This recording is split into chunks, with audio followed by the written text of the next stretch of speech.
আর ও 4 বছরের বাচ্চা, ওকে পাঠিয়ে দিচ্ছি স্কুলে। 4 বছর ও কি শিখবে? বলছে পাকাপুক্ত করে শিখতে হবে। ঘোড়ার ডিম।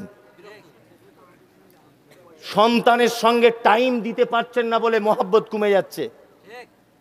4 বছর বয়স থেকে ওর মা ওকে স্কুলে পাঠাচ্ছে। বলুন, ও যদি সারাদিন স্কুলে যদি বাচ্চাটা থাকবে, মায়ের সঙ্গে স্পর্শে থাকবে কতক্ষণ? আবার বাড়ি চলে আসছে, প্রাইভেট মাস্টার চলে আসছে। শুন, এখন তবুও ডাল ভাত ছেলেদের কাছে পাচ্ছেন, আমি আর আমার বেটার কাছে পাবো না, শুধু মায়ের। এখন যেমন 3 বেলা চা রুটি ভাত খাচ্ছেন, আজ থেকে 30 বছর আরো আগিয়ে, আমি মুমতাজুল ইসলাম এটা বলে যাচ্ছি, ভবিষ্যৎবাণী নয়, আমি এটা আমার তথ্যমূলক কথা আপনাকে বলছি, আপনাকে মারবেই। এটাই তার কারণ। সন্তানকে সবসময় কাছে কাছে রাখবেন, মায়েদের উচিত সবসময় বুকে জড়িয়ে রাখবেন, তবেই তো তার প্রতি তার মহব্বত হবে। 2, এখনকার বাপ মারা অসম্মানিত হচ্ছে সন্তানদের কাছে, তার 3 নম্বরের কারণ কি? আল্লাহ নবী বলেছেন, তোমার বেটাকে যখন বিয়ে দিবে, একটা মেয়েকে 4টে গুণ দেখে বিয়ে দিবে। কটা গুণ? 4টে গুণ দেখে তোমার পরের বেটিকে বৌমা করবে। 1 নম্বর কি? সে কতটা সুন্দরী দেখো। 2, অলিমালিহা, তার বাপের কতটা সম্পদ আছে দেখো। অলিজামালিহা, সে কতটা সুন্দরী দেখো। আর তার বংশমর্যাদা কতটা দেখো। 2, তার দিনদারিতাটা দেখো। 4টে হলো। 1, কতটা সুন্দরী। 2, তার বংশ ভালো কিনা। 3, টাকা পয়সা আছে কিনা। 4, তার দিনদারিতা আছে কিনা।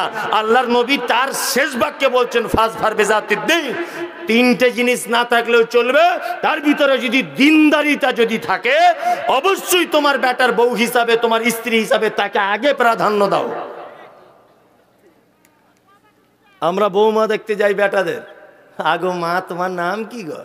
বলছে আমার নাম রুকসোনা। তাই? কটা ভাই বোন তোমরা? বলছে আমরা 2 বোন। বলছে ভাই? বলছে ভাই নাই। তোমার আব্বা কি করে মা? বলছে আমার আব্বার বেলডাঙাতে 6টা দোকান আছে, রোডের উপরেই।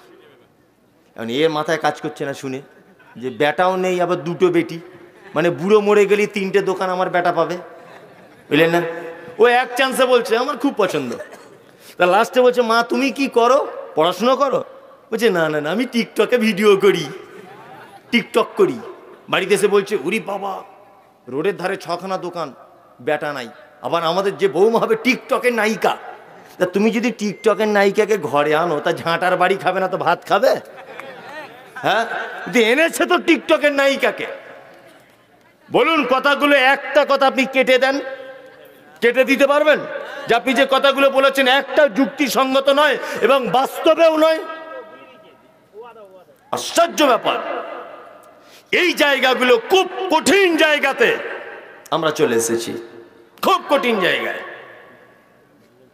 2, মা হিসাবে নারীর মর্যাদা কতটা। আসলে যদি ও জানতো, ও যদি জানতো যে আমার মর্যাদা রয়েছে কতটা, অবাক হয়ে যেত। আল্লাহর নবীর কাছে একজন লোক এসে বলছেন, আল্লাহর নবী গো, আমার ফ্যামিলিতে মেম্বার যতজন রয়েছে সব থেকে বেশি কাকে ভালোবাসবো? নবীজি বললেন তোমার মাকে। আল্লাহর নবী তারপরে কাকে? নবীজি বলছেন তোমার মাকে। কলা সুম্মা মান, ও দয়ার নবী গো তারপরে কাকে? আল্লাহর নবী বলছেন কলা উম্মুকা, তারপরে হলো তোমার মাকে। কলা সুম্মা মান, ও দয়ার নবী 4 নম্বরে কাকে? নবীজি বলেছেন তারপরে হলো তোমার বাপকে। সারা পৃথিবীতে যত সম্পদ রয়েছে, হীরা মণি মুক্তা যত যা কিছু আছে, আশ্চর্যের বিষয় যত আছে, আল্লাহ তাআলা পবিত্র আল কোরআনের ভিতরে বলেছেন আওয়ালাম ইয়ারাও ইলাত তাইরি ফাওকাহুম সাফাতিন ওয়া ইয়াকবিদনা মা ইমসিকুহুন্না ইল্লার রহমান। আল্লাহ তাআলা বলেছেন পৃথিবীর মানুষ তোরা তাকিয়ে দেখ, আসমানের দিকে দেখবি পাখিগুলো যখন তারা ডানা মেলে চলে, অনেক পাখি আছে ডানাগুলো গুটিয়ে নিয়েও দেখবেন অনেক রাস্তা পাড়ি দিয়ে চলে যায়, যায় যায় কি যায় না? সন্ধ্যাবেলাতে মাঠে দেখবেন বকগুলি 2-3 বার করে ডানাটা এরকম ঝাপটিয়ে নিয়ে ডানা গুটিয়ে নেয়, এমনিতেই চলতে থাকে প্লেনের মতো। থাকে কি থাকে না? আল্লাহ বলে আওয়ালাম ইয়ারাউ ইলাত তাইরে ফাওকাহুম সাফাতিন ওয়া ইয়াকবিযনা মা ইমসিকুহুন্না ইল্লার রহমান। ডানা ঝাপটাতে ঝাপটাতে ডানা যখন গুটিয়ে নেয়, পৃথিবীর কোনো বৈজ্ঞানিক তাকে ধরে রাখার ক্ষমতা রাখে না। আমি আল্লাহ তাকে মহাশূন্যের উপরে রেখে দিই। এটা পৃথিবীতে শিক্ষিত মানুষদের জন্য একটা আমাকে চেনার বড় দৃষ্টান্ত। আল্লাহ তাআলা বলছেন পবিত্র আল কোরআনে, মারাজাল বাহরাইনি ইয়ালতাকিয়ান বাইনাহুমা বারযাখুল লা ইয়াবগিয়ান। আপনারা ফেসবুকে দেখেছেন, ইউটিউবে দেখেছেন, মাঝে সাঝে একটা নদীকে আমরা দেখতে পাই মোবাইলে। একদিকের পানির কালার সাদা, আর একদিকের পানির কালার হচ্ছে সবুজ। দেখেছেন আপনারা? দেখেছেন? একদিকে দেখবেন সাদা, আর একদিকে দেখবেন নীল কালার। আল্লাহ বলে মারাজাল বাহরাইনি ইয়ালতাকিয়ান বাইনাহুমা বারযাখুল লা ইয়াবগিয়ান। মাঝখানে প্রাচীর দেওয়া নেই, মাঝখানে প্যান্ডেল দেওয়া নেই, মাঝখানে ত্রিপলের ব্যবস্থা নাই, কোন রকমের অন্তরাল নাই। তারপরেও নীল রঙের পানিটা যদি ডান দিকে যায়, সাদা রঙের পানিটা বাম দিকে চলে যায়। একটা পানির সঙ্গে আর একটা পানি কখনোই মিশে যায় না। আল্লাহ বলেছে গোপন ভাবে একটা মারাত্মক অন্তরাল রয়েছে। পৃথিবীর কোন বৈজ্ঞানিক দার্শনিক, কোন গবেষণাগার আজ পর্যন্ত গবেষণা করে এটা জানতে পারলো না যে তার মাঝখানের ব্যবধানটা কি, তার মাঝখানের ডিভাইডেডটা কি। এটা আল্লাহ ছাড়া কেউ জানে না। সারা পৃথিবীতে যত সম্পদ রয়েছে, আল্লাহর নবী বলেছেন আদ-দুনিয়া ওয়া কুল্লুহা মাতাউন খায়রুল মাতাইদ দুনিয়া আল মারাতুস সালিহাতু। সারা পৃথিবীতে যত আশ্চর্য জিনিস আছে, চীনের প্রাচীর এটা হচ্ছে আশ্চর্যের জিনিস, ব্যাবিলনের শূন্য উদ্যান এটা হলো আশ্চর্য জিনিস। বন্ধুরে আমার, নবীজি বলেছেন সারা পৃথিবীর আশ্চর্য জিনিস হলো আল মারাতুস সালিহাতু। সারা পৃথিবীর আশ্চর্য সম্পদ হলো আল মারাতুস সালিহাতু। একজন নেককারিনী নারীর থেকে আশ্চর্য সম্পদ আর কোন সম্পদ পৃথিবীতে নাই। কে বলছেন এটা? আল্লাহর নবী এ কথা বলছেন। আল্লাহ বলেছেন কুল ইন কানা আবাউকুম ওয়া আবনাউকুম ওয়া ইখওয়ানুকুম ওয়া আজওয়াজুকুম ওয়া আশীরাতুকুম ওয়া আমওয়ালুন ইকতারাফতুমুহা ওয়া তিজারাতুন তাখশাউনা কাসাদাহা ওয়া মাসাকিনু তারজাউনাহা আহাব্বা ইলাইকুম মিনাল্লাহি ওয়া রাসূলিহি ওয়া জিহাদিন ফি সাবিলিহি ফাতারাব্বাসু হাত্তা ইয়াতিয়াল্লাহু বিআমরিহি ওয়াল্লাহু লা ইয়াহদিল কওমাল ফাসিকিন। আচ্ছা বলুন, এবার একটা কথা বলি। এই যে হাতটা বারবার ফোল্ডিং সিস্টেম হচ্ছে বারবার, আচ্ছা এটা যদি আপনার কোনো সেলাই মেশিন হতো বা মাঠে পানি তোলা দমকল মেশিন হতো, তাহলে এই রকম যেগুলো বারবার লড়াচড়া করে পার্টসের গোড়ায় গোড়ায় গিরিজ দিতে হয় না? না তো কি হয়, জাম হয়ে যায়। সেই ন্যাংটো মায়ের পেট থেকে এসেছেন, মরণের আগের দিন পর্যন্ত দ্বিতীয়বার গিরিজ করা লেগেছে যে একটু গিরিজ করে দিই? আছে নাই? আপনি যে চোখে দেখেন, আচ্ছা বলুন এটা আল্লাহর নিয়ামত নয়? বড় নিয়ামত নয়? আল্লাহু আকবার। যার চোখ নেই তাকে জিজ্ঞেস করবেন। আপনার যে মাথায় চুল আছে এটাও আল্লাহর নিয়ামত। যার টাক আছে অনেক মেয়ে দেখে পছন্দ করে না, ছাদে মাল নাই তো বিয়ে করবে কি করে? ব্যাপার হচ্ছে, অনেকদিন আগে আমি একবার মুম্বাই গেছিলাম, কথাটা মনে পড়ে গেল বলে বলছি। মুম্বাই গেছিলাম, মাদ্রাসার আদায়ে গেছিলাম। এটা আপনার সোশ্যাল মিডিয়া দেখেছেন যে আল্লাহ আমার দ্বারাতে একটা মহিলা মাদ্রাসা চালায়, মাদ্রাসা রুকাইয়া লিল বানাত। আর আমার মাদ্রাসার একজন সহকারী শিক্ষক আছে, আপনাদের গ্রামে আগে মসজিদে ইমামতি করতেন, মনিরুল ইসলাম। কোন পাড়ার ইমাম ছিল আমি জানি না, শীতল পাড়ার ইমাম। ও এই প্রতিষ্ঠানের আবার শিক্ষক, ও এখন আমার মাদ্রাসায় কাজ করে। তা আলহামদুলিল্লাহ।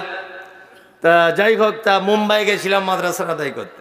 তা একটা বিহারি লোক আমি তো যদিও আমি পিওর বাঙালি, হিন্দি বলতে গেলে একটু জবানে হবেই, যতই আমি বলতে পারি একটু উল্টোপাল্টা হবে।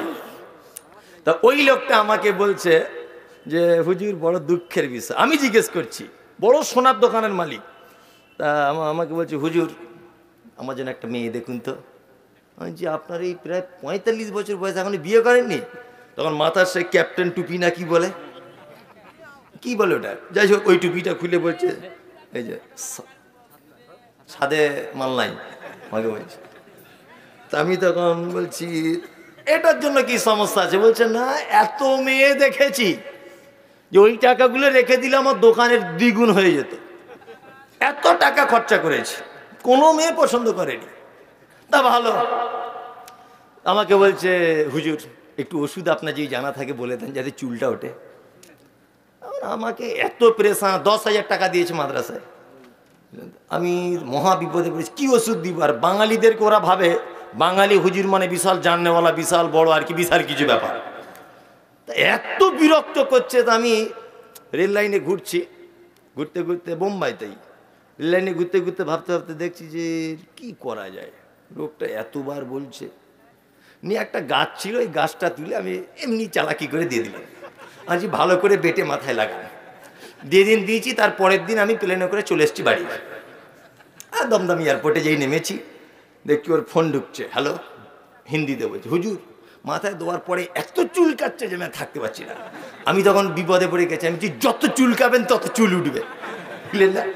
ও বলছে চুলকে ছিঁড়ে যাচ্ছে, কি হবে ভাই, তো মহা বিপদ, ঘা হয়ে যাবে মাথায়, যত চুল কাবেন তত চুল উঠবে। কি বললাম, বুঝলেন না?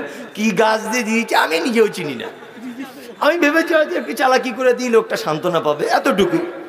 যাই হোক, তাই চুলটা এটা আল্লাহর কি নিয়ামত, তাই তো? আপনি যে মুখে কথা বলেন, অনেক মানুষ বোবা আছে, আল্লাহু আকবার, এর থেকে আপনি ইবরাত হাসিল করেন, এর থেকে আপনি শিক্ষা নেন। আল্লাহর এটা বড় নিয়ামত নয় যে আপনি সবার সঙ্গে কথা বলতে পারেন? জি, আপনি কানে শুনতে পান, এটা আল্লাহর বড় নিয়ামত, নিয়ামত নয়? সারা পৃথিবীতে মানুষের জন্য যত নিয়ামত আল্লাহ দিয়েছে, তার 1 নম্বরের নিয়ামতের কথা আল্লাহ নবীকে দিয়ে বলাচ্ছেন কোরআনের ভিতরে, কুল ইন কানা আবাউকুম, সারা পৃথিবীতে যত নিয়ামত বান্দা তোমার জন্য দেওয়া হলো, তার 1 নম্বরের নিয়ামত হলো আবাউকুম, সন্তানের জন্য তার বাবা মার থেকে বড় নিয়ামত আর কোনো নিয়ামত নাই। কে বলছেন? আল্লাহ বলছেন। বাপ মা কত বড় আপনার সাপোর্টিং, একটা সামান্য উদাহরণ বা গল্পের আকারে একটা কথা বললে আপনার মগজে একটু ঢুকবে। এক গ্রামে একটা গরিব ফ্যামিলি বসবাস করে। এইটা বক্তব্য সব যদি ভুলে যান, এই জায়গাটা ভুলবেন না। এটা গল্প একটুখানি, কিন্তু মারাত্মক বড় একটা জ্ঞান আছে। তা গরিব ফ্যামিলি, তাদের বাড়িতে কল টল নেই, তা রাস্তার ধারে একটা কুয়োতে পানি তুলতে যায়। কুয়ো বুঝেন তো? কুয়ো কি বিন্দারা, ও ইন্দারা, ইন্দারা। তা ইন্দারা থেকে পানি তুলছে, তা বালতিটা দিয়েছে, দড়িটা ছেড়ে দিয়ে বালতিটা তুলতে গেছে, বালতিটা কেটে গেছে। তা ওই মেয়েটা, গরিবের মেয়ে, বাড়িতে এসে তার মাকে বলছে, মা গো, বালতিটা দিলাম কুয়োর ভিতরে, বালতি কেটে গেল। ওর মা তখন বলছে, চল আমি গিয়ে দেখি। ওর মা দড়ি করে আবার একটা নতুন বালতি লাগালো, দড়িটা টানছে, দেখছে বালতি কেটে গেল। ওর মা আর মেয়ে দুজনাই অবাক হয়ে গ্রামের মোড়লের কাছে গেল, গিয়ে বলছে, মোড়ল সাহেব, এ কুয়োর ভিতরে বালতি দুটো দুটো দিলাম, দুটোই কেটে গেল, কারণ কি? মোড়ল তখন বলছে, বিয়াদব কোথাকার, আজে বাজে কথা, চল দেখি আমি যাব। মোড়ল একটা বাড়ি থেকে বালতি এনে দড়ি ধরে ছেড়ে দিয়েছে। মোড়ল টেনে দেখছে মোড়লের বালতিও কেটে গেছে। 4-5 জন এসে দিয়েছে, 4-5 জনের কেটে গেল। তখন মোড়ল ভাবছে যে নিশ্চয় কোনো ব্যাপার আছে, বালতি কেটে যাচ্ছে কেন? নিয়ে মোড়ল একটা ওজার, রোজা না কি বলে, হাত চার দেখায়, ওঝা, ওঝা কবি, মানে আমি শব্দটা জানি কিন্তু ভয়ে বলছি না যে আপনাদের দিকে যদি অন্য বলে লোক হাসবে। মানে এক দেশের বুলি আর এক দেশের গালি। বাংলাদেশে প্রোগ্রাম করতে যাচ্ছি প্রথম নতুন জীবনে, তখন পাসপোর্টে নয়, এমনি বিলাকে। তা নদীটা পার হয়ে ফোন করছি, সোনাই নদী, হ্যালো ভাই, এবারে আমি কিসে যাব? আমি তো পৌঁছে গেছি। বলছে হুজুর আপনি দাঁড়ান, হেলিকপ্টার যাচ্ছে। আমি ভাবছি তাহলে আলহামদুলিল্লাহ খুব ভালো। আমার বউকে সাথে সাথে ফোন লাগিয়েছি, দেখো আমার নসিব কত, বয়স কম হতে পারে, আমি হেলিকপ্টারে করে আজকে জলসা করতে যাবো। আর বউ তখন বলছে তোমার কপাল ভালো, চাপো। ও বলছে আমি কি করলাম, পুরাতন জামা কাপড় খুলে বড় জুব্বা টুব্বা পরে চশমা টশমা লাগিয়ে রেডি হয়ে আছি হেলিকপ্টার। আর মনে মনে ভাবছি তাহলে হেলিকপ্টার আসলে তো আওয়াজ হবে, তো কি আওয়াজ হচ্ছে না। আবার ভাবছি হেলিকপ্টার নামতে গেলেও তার একটা বড় মাঠের প্রয়োজন, সেই মাঠও কই নেই। মনে মনে ভাবছি, তখন অত বুদ্ধি নেই, নতুন নতুন বক্তব্য দিতে শিখেছি, আজ থেকে 10-12 বছর আগের কথা বলছি। এখন বারবার ছেলেটাকে ফোন করছে, আরে ভাই হেলিকপ্টার কই, আওয়াজও পাচ্ছি না। বলছে ভাই দাঁড়ান, যাচ্ছে। তখন দেখছি একটা লোক এসছে সাইকেল নিয়ে, পিছনে দেখছি দুটো কাঠ বাঁধা আছে এরকম, আর একটা কাঠ এইরকম। আমার কাছে হুজুর বসুন। আচ্ছা আস্তাগফিরুল্লাহ, হেলিকপ্টারে কি ব্যাপার? বলছে এইটাই তো বাংলাদেশের নাম, হেলিকপ্টার। আচ্ছা আস্তাগফিরুল্লাহ, আগে যদি জানতাম তো এই জামা পাল্টাতাম আমি। কি সর্বনাশ করলে ভাই তুমি আমার। আগেকার দিনে বাংলাদেশে এই সিস্টেমের চালু ছিল, যারা কুটুম টুটুম আছে জিজ্ঞাসা করবেন, সাইকেলে মোটর সাইকেলে প্যাসেঞ্জার বইতো, আর এদের নামই ছিল হেলিকপ্টার। তো এক দেশের বলি আর এক দেশের গালি। তা মোড়ল গেছে ওঝার না কি বলছে ওঝার কাছে। ওঝার কাছে যাওয়ার পরে ওঝারা তো বেশিরভাগ দেখবেন চিটিংবাজ হয়, মারাত্মক চিটিংবাজ। মানে এরা যে কত বড় চিটিংবাজ আপনি অবাক হয়ে যাবেন। যত এমন জায়গাতে আপনাকে আঘাত করবে যে আপনাকে ফের ওর কাছে আসতে হবে। তার ওঝার কাছে গিয়ে বলছে দেখুন তো আমাদের গ্রামে কুয়োটার কি অবস্থা ইনারার। তখন ও হাতটা দেখে বলছে সারা মারাত্মক ব্যাপার তো। যে কি ব্যাপার? বলছে আফ্রিকার একটা ভূত ঢুকে গেছে, যদি 4 দিনের মধ্যে না ভূতটাকে তাড়ানো হয় তা গ্রামের সম্ভ্রান্ত 4টে লোক মরবে, তার মধ্যে মোড়লও যাবে। মোড়ল দেখছি আমার নামটা আগে বলছে, কঠিন বিপদ। মোড়ল বলছে ভাই কত টাকা লাগবে? বলছে 5000 এখন দাও আপাতত, আর এই তাবিজটা নিয়ে যাও, 4 দিনের মাথায় ভূত চলে যাবে। 5000 টাকা ঝেড়ে নিয়েছে। 4 দিন পরেও বালতি ফেলে দেখছে আবার সেই একই অবস্থা, একই অবস্থা। তা এরা তখন দেখছে এর থেকেও বড় ওঝার কাছে যেতে হবে। তা বড় ওঝার কাছে মানে চিটিংবাজের উপরে বাটপার, বুঝলেন না, এই বাটপারের কাছে গেছে। বাটপার দেখে বলছে হ্যাঁ আগে কার কাছে গিয়েছিলেন? বলছে ফটিকের কাছে। ও ওঝা, ও কিছু বোঝায়? এই যে হাতের দাগটা ডান দিকে চলে যাচ্ছে মানে এ আফ্রিকার ভূত নয়, মালয়েশিয়ার ভূত। একে তাড়াতে গেলে একটাই উপায়, মোটামুটি 30,000 টাকা খরচা হবে। তাছাড়া পরিস্থিতি খুব খারাপ, গ্রামের 4 জন মহিলা মরবে, তার মধ্যে গ্রামের সম্ভ্রান্ত 4টে লোকের বউ মরবে, তার মধ্যে গ্রামের মোড়ল যে থাকবে তারও মরবে। আর মোড়ল ভাবছে ওইদিকে বলেছে মোড়ল মরবে, এ বলছে বউ মরবে, তো দুজনাই যদি মরে যায় সংসার দেখবে কে? গ্রামে চাঁদাপত্র তুলে মোটামুটি 30,000 টাকা খরচা করে দেখেছে। মা কি বাপ কি সেটা বোঝানোর জন্য গল্পটা বলছি। আস্তে আস্তে আস্তে আস্তে করে চাঁদা তুলে দিয়ে দিল, কোনো কাজ নেই, ওই যা তাই। মোড়ল তখন রেগে গিয়ে বলছে যে কাউকে আর 1 টাকাও দেবো না। গ্রামের কেউ সাহসী ছেলে আছে যে কুয়োর ভিতরে নেমে দেখবি কি আছে? আচ্ছা বলুন তো, এইরকম রোজাদের কথা শোনার পরে আপনি নামবেন? নামবে? নামবে না, কেউ নামবে না ভয়ে। একটা ছেলে এসে বলছে মোড়ল আমি নামতে রাজি আছি, কিন্তু কেমন করে নামবো আপনি বলে দেন। বলছে আমরা উপর থেকে দড়ি ধরে থাকবো, তুমি দড়ি ধরে নিচে নেমে যাবে। তখন ছেলেটি বলছে মোড়ল আমি যখন নিচে থাকবো দড়িটা ধরবে কে? বলছে আমি ধরবো। গ্রামের ছাইফুল ধরবে, ফটিক ধরবে, আরিফ ধরবে, ওই তোবরে জালি ধরবে, আব্দুর রহমান ধরবে, সবাই ধরবে। তখন যুবক বলছে আমি নামবো না, 2 জন লোক যদি ওই দড়িটা ধরে থাকে তোমাদের সাথে তাহলে আমি নামবো। বলছে কে বলো? বলছে আমার আব্বা আর আমার মা, 2 জন যদি দড়ি ধরে তাহলে নামবো। সবাই ধরে আছে। মোড়ল তার আব্বা মায়ের কাছে গিয়ে বলছে ও চাচা ও চাচি, তোমার বেটা যদি কুয়োটায় নামে গ্রামের লোকগুলো সব বেঁচে যাবে। বুড়ো মানুষ তখন বলছে আমার বেটা যদি নেমে তোদের যদি উপকার হয় তাহলে আমার বেটা নামবে, কোনো অসুবিধা নাই। তবে আমি তো বুড়ো মানুষ, আমার এই 80-90 বছর বয়স, আর আমার স্ত্রী অর্থাৎ তোর চাচির বয়স প্রায় তাই, দুজনের সমান সমান, আমরা ভালো চলতে পারি না, তা আমরা কেমন করে দড়ি ধরবো? মোড়ল বলছে কোনো দরকার নাই, 2 জন শুধু হাত দিয়ে ধরে রাখবে, টানতে হবে না, টানবো আমরা, তোমরা 2 জন শুধু ধরে রাখবে। আমরা টানবো আমরা, তোমরা শুধু দড়িটা কি করবে, ধরে রাখবে। ছেলেটা নেমে গেছে, সবাই দড়ি ধরে আছে, ওর আব্বা মা দড়িটা ধরে আছে। এখন তলা থেকে নেমে দেখছে একটা বুড়ো বানর কার গাছে পিয়ারা টিয়ারা খেতে গিয়ে কুয়োর ভিতরে পড়ে গেছে, বুঝলে না। এরা যতবার বালতি দিয়েছে ও বালতিতে উঠে বসে দাঁত দিয়ে দড়িটা কেটে দিয়েছে। ও তো বুদ্ধি নাই, কেটে দিয়েছে। এখন ও অনেক দূরে যখন চলে গেছে, কূপটার অনেক গভীরে, ভিতর থেকে বলছে এই মাল ধরেছি, মাল ধরেছি, মাল ধরেছি। মোড়ল লাইট মেরে দেখতে সত্যি ওর হাতে একটা মাল আছে কিছু। মোড়ল দড়ি ছিঁড়ে কাছা বেঁধে ছুটছে, দেখছে সে আফ্রিকার ভূত উঠছে। সবাই পালিয়ে গেল।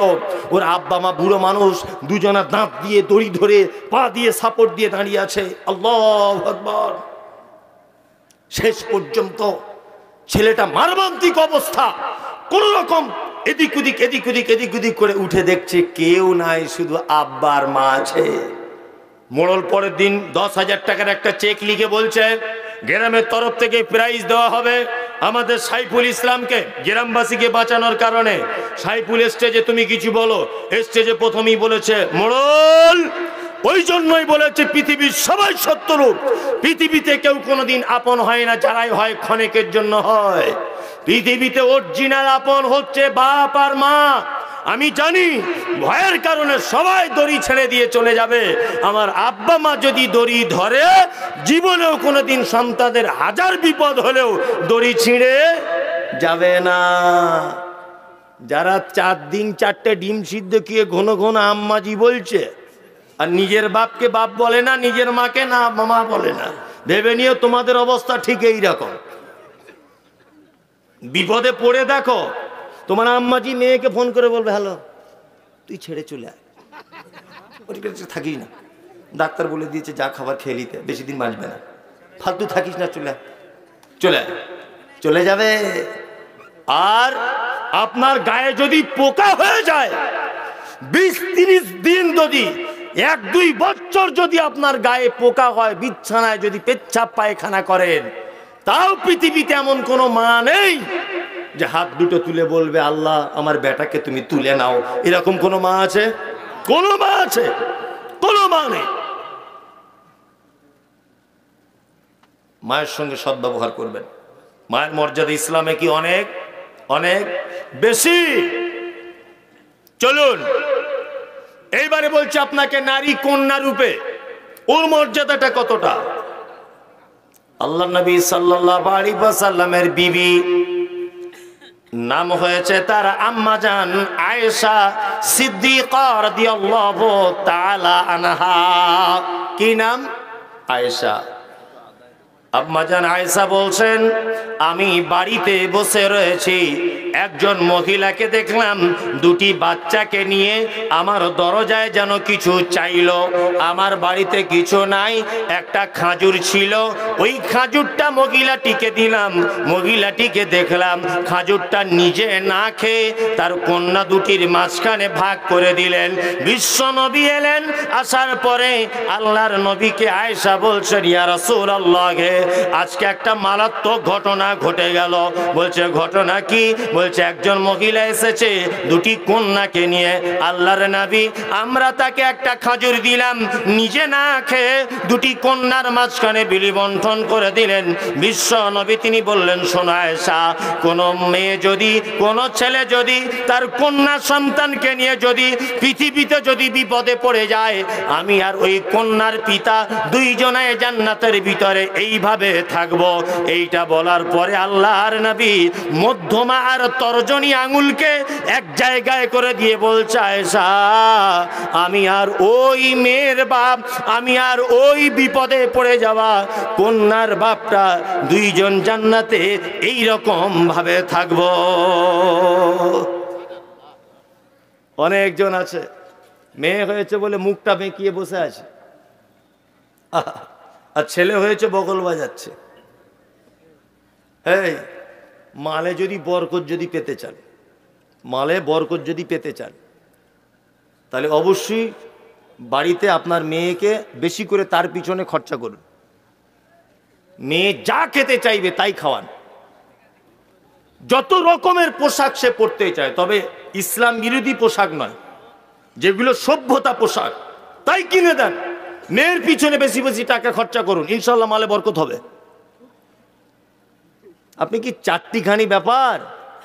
একটা মেয়ের বাপ যদি আপনি হতে পারেন, আল্লাহর নবী বলছেন আমি আর ওই লোকটা জান্নাতে দূরে থাকবো না, দুটো আঙুলকে জমা করে দিয়ে বলছে এইরকম ভাবে দুজন থাকবো। এ কি ভাবা যায়?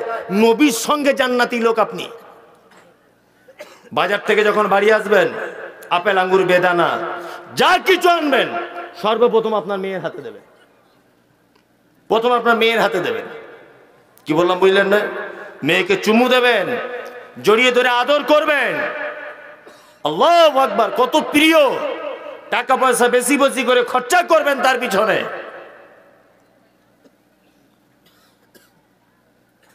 তবে লালন করার পালন করার ক্ষেত্রে আপনাকে কিছু বিধিনিষেধ মেনে চলতে হবে। উপদেশমূলক কথাবার্তা বলতে হবে। মা, তোমার এই 15 বছর বয়স, তুমি রাস্তাঘাটে ঘোরাফেরা করো না মা। তোমার মাধ্যমে আমি জান্নাত যাব, আর তোমার মাধ্যমে আমি জাহান্নাম যাব। মা, তুমি কি চাও যে তোমার মাধ্যমে আমি জাহান্নাম চলে যাই? বোঝাবেন, তাবলীগ করবেন, উপদেশ দেবেন।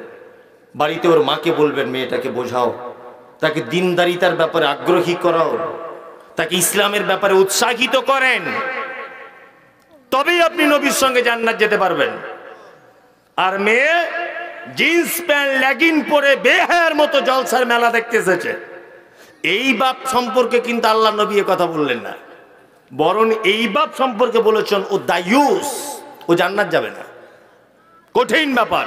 তার মানে মেয়ে আপনাকে জান্নাতও নিয়ে যেতে পারে, আবার জাহান্নামেও নিয়ে যেতে পারে। আল্লাহর কাছে দোয়া করি, আল্লাহ আমাদের মির্জাপুর এবং পার্শ্ববর্তী গ্রাম থেকে যারা এসেছেন, আমাদের সকলকে তুমি জান্নাতি মহিলার পিতা বানিয়ে দাও, আমিন, আল্লাহুম্মা আমিন। যাদের বাড়িতে মেয়ে আছে, বেশি বেশি করে টাকা পয়সা খরচা করবেন তাদের পিছনে। নাম্বার 3, স্ত্রী হিসাবে মর্যাদা কত? আমি সংক্ষিপ্ত আকারে বলছি। স্ত্রী হিসাবে মর্যাদা, আল্লাহ নবী সাল্লাল্লাহু আলাইহি ওয়াসাল্লাম তিনি বলেছেন, ওই পুরুষ মানুষ আল্লাহর নিকটে উত্তম যে পুরুষ মানুষ তার স্ত্রীর কাছে উত্তম স্বামী। আমরা মেয়েদেরকে 2-3টে কথা বলে ঘরে ঢুকিয়ে দিয়েছি। কটা? 2-3টে। এই বেশি ফটর ফটর করবি না, আমার পায়ের তলে তোর জান্নাত, মাল পাবি না। ও খুব ভয় করছে যে স্বামী যদি মদ পানও করে আসে কিছু বলা যাবে না, কারণ ওর পায়ের তলে জান্নাত। এটা একেবারে মিছে কথা। কি বললাম বুঝলেন? স্বামীর